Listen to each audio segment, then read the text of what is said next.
as a speech language pathologist, every once in a while I'll get bored too with patients.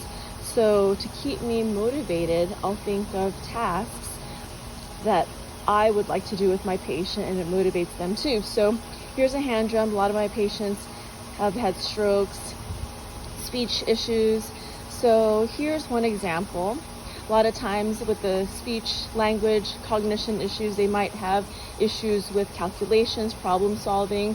So first I'll have them identify numbers 1, 6, 2, 4, and the sound is really nice too. So that's how I'm restoring my center out of boredom when I'm having a session. So I'm no longer bored, and I'm motivated, and I love and I enjoy the session.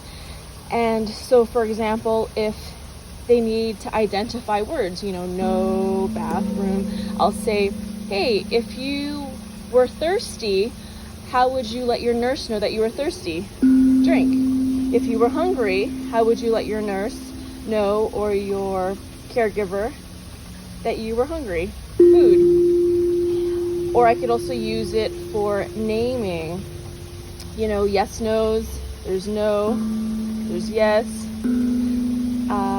Am I wearing black? Yes or no? Am I a girl? Yes or no?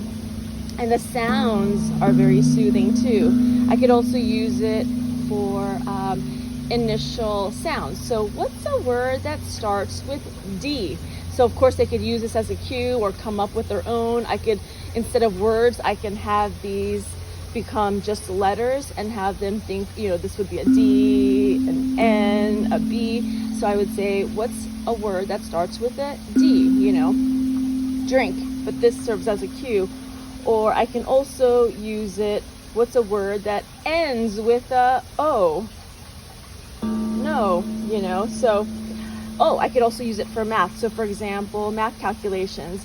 6 minus 1 is, and then 5.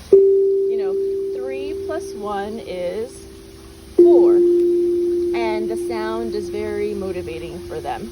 So that's how I restore my center these days, and to make my speech therapy sessions more interesting.